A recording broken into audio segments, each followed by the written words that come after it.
All right, I finally, well, not finally, I ran back into Katy and you agreed to do a follow-up. I did, yeah. So how you doing? Shitty. All right, Great. you want to explain? You got some startling news that you didn't. Yeah. I found out that the rights to my two youngest sons have not been terminated yet, and that I do have a chance of getting them both back. But I was told by Catholic Social Services, like, I need to go into rehab, like, absolutely now. Like, I should have already been there. I have 0 time left. But if I go into rehab and I do what I'm supposed to do, and I'm willing to go to a Mommy and Me program, that there is a chance that I will be able to have them back in my life in the near future. That's awesome. I guess that was a startling revelation when it came to you, huh? For my youngest, LJ, I haven't. God, I don't even want to say this. I'll feel like the biggest piece of shit. But I have not seen him since I left the hospital when I gave birth to him. So I did not think I had absolutely any chance of ever even. And you were using throughout the pregnancy with him and all that, right? You were still in active addiction, pretty heavy. Yeah, he is my only child that I actively used. I was too far gone, I guess. By the time I didn't find out I was pregnant until I was over 6 months, and I kept telling myself I'd go to Jefferson the next day, I'd go the next day, I'd go the next day, and I ended up delivering him on our bedroom floor. Oh, wow. Yeah. So, I mean, so it's it's rational that you thought you wouldn't be in his life anymore. Right. Because, you just pretty much, you gave birth to him and you just left the hospital and just... Yeah, that was in, I believe, March, and then we ended up losing our house in June. So in June, I was totally out of touch with Catholic Social Services and DHS, and that's when, I was afraid I wasn't going to be able to see AJ again, because I knew the last court date I had went to, if we didn't go into rehab then, they said that they were going to start the paperwork and everything, start the process for adoption, and I was told then that his foster family that had him since he got into the system were willing to adopt him, and they wanted to adopt him. So they said that would speed the process up exponentially, because they wouldn't have to try to find a family, place it like he already... 1 second, this is so wild. As we're talking about this, that girl was so pregnant and she was just nodding out, walking right. Man. So crazy. It just shows you how powerful addiction is. It really is, and I know people are going to say, like, so many probably terrible things about me, like, how could you leave your baby, you don't care about your kids, like, you have no idea what it's like to be in my shoes, you have no idea how much it hurts every day, how much I beat myself up over it so much. I think that's the hardest reason why I've had such a hard time getting clean, because I don't, being a mother society, I feel like puts so much on that, you know what I mean? And when you fail is that, like, you fail it, like if you can't do that, then you can't do anything. Like, I guess that's how I feel with myself, that I did the ultimate sin, or the worst thing I could do was fail my kids, and so I feel unworthy at even another shot clean, Yeah. No, it is something hard to... I had to wrestle with that same thing, and we talked about it off air, being a terrible parent, right, through active addiction, man. It's hard terms to come to. And I didn't like my older two. I think in the last interview I was saying to Caleb how much Mommy loves him. Like, it's not that I don't want to be in his life right now, but I don't deserve to be. It's better for him. I don't want to come back into their lives until I know I'm doing the right thing, and I know I'm going to be able to continue to do the right thing, because it's not fair to continuously pop in and out of their life, have my stuff together, build it all up, and burn it down, because that's their whole little life that I'm burning down every time that happens. And they need consistency, kids. Exactly, and I know that they are, well taken care of where they are, but it doesn't mean I don't think about them. I don't hurt every day for them, and I don't wish things were different, because I do. Well, we're And the reason we've been talking, and I said I would do this interview, is you are now. Going to get assessed tomorrow. You're going to assess tomorrow. You're definitely going to do it. Definitely going to do it. All right. I'm so scared. This is the first time I'm going to be going away. I haven't talked to any of my family members since October. My family didn't even know I was pregnant. When I talked to them in October, I had a really bad abscess on my foot, and I was in Pensy. I actually overdosed outside of the hospital in my, trying to get there to take care of my abscesses.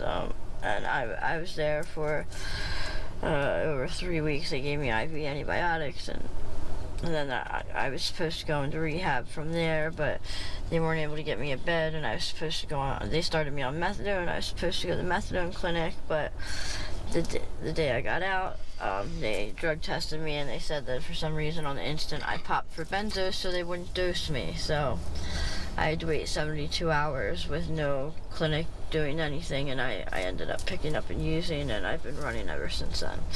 So I've not spoken to my family, any of them, since October. Now, is that something you're going to work to, like in rehab, or are you going to call them before, or I'm not going to call them before. I'm going to, get some results and then show them? Yeah, I've done this. I think I've been in treatment over 15 times, and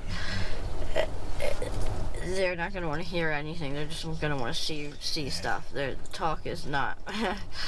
Talk is nothing at this point. Yeah, no, I get it. Like, when the last time I went in, I didn't, like I said, I told you, I just went, I didn't tell family or nothing. It's like, they want results. Exactly. Now. It's like, I could tell that I've done it too many times and let them down. They've heard all the bullshit come out of my mouth, and, your family has. I wasn't lying when I said it those times. In my heart at that time, I really thought it was going to be different. But sure. But, I mean, this is how addiction works, man. It's a crazy beast. Yeah, this time I'm not. And then I won't have any distractions. A lot of times when I do that, I'll be focusing on wanting to get in my kids' lives again, or what are they doing, and this and that, and I need to get right with me before I even try to do anything else. Yeah. Because I am just way too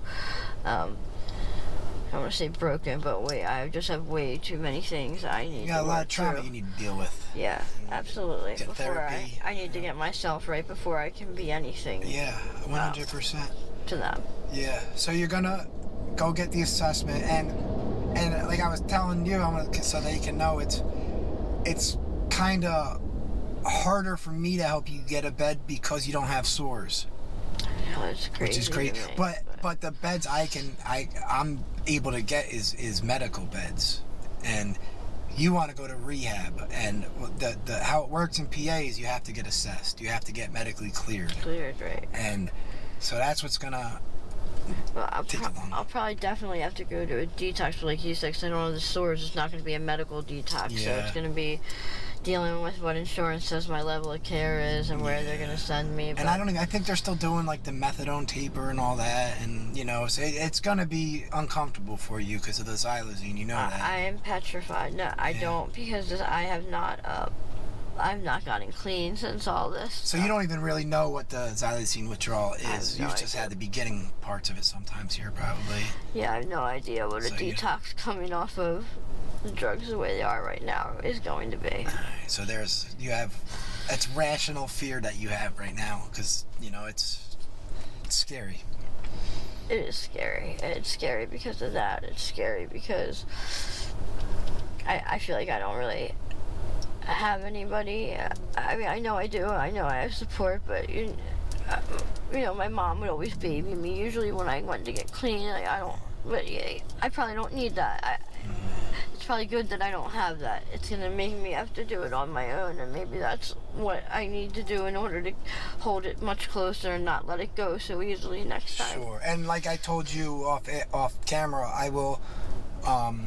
And you said you were okay with it. I'll put your the rehab you're in. We'll write the address down, and so people can send you clothes and stuff. Because, like I said, all this shit you have here. I know. I've been using that as my excuse for weeks to not go. Like, I got to get clothes together. I don't have anything to pack. I don't have anything to bring. So after our conversation today, I'm just gonna go with a school bag with a couple pair of underwear, clothes, couple socks. I'm just gonna go tomorrow and.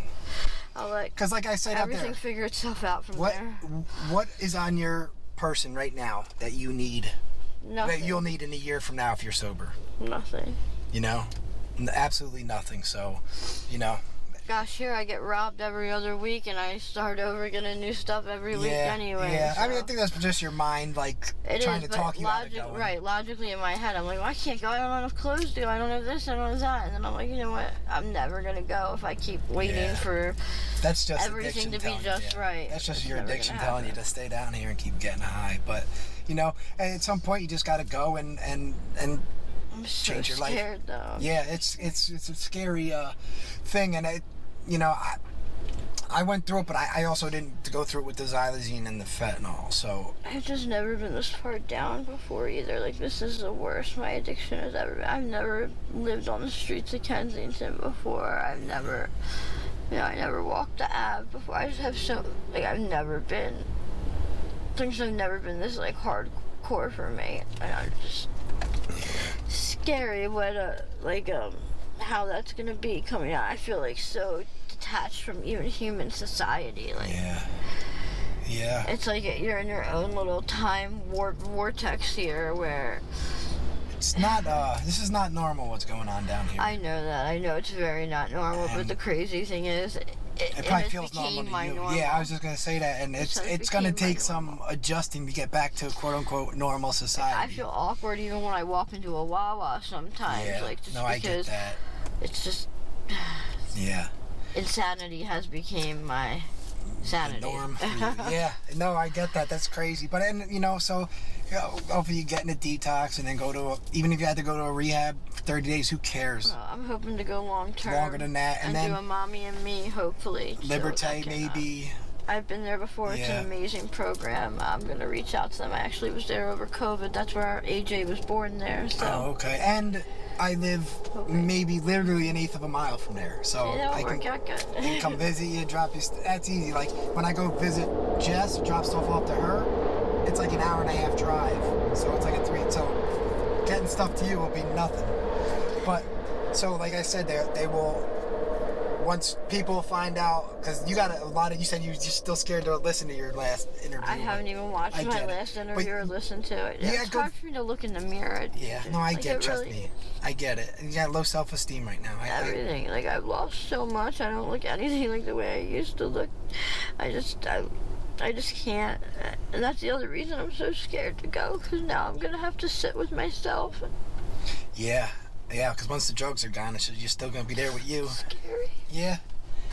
Yeah, but it's also fun, too, because you learn a lot about yourself. And I don't want this. This is not going anywhere. Like, this is not going to lead me anywhere, I don't want this to be my life. And a year from now, I keep telling myself, if it's that bad in rehab and if nothing changes, I know this place is never going to leave. Oh, it'll be here, yeah. And they're even getting housing out a lot lot now because of the money. So, I mean, in 6 months from now, you can be in your own apartment with your kids in your life, or getting them back, or on the process of getting them back, and I could have a reason. I could be living life. But this is not living life. I'm basically existing, if you even want to call it that. Just slowly dying down here.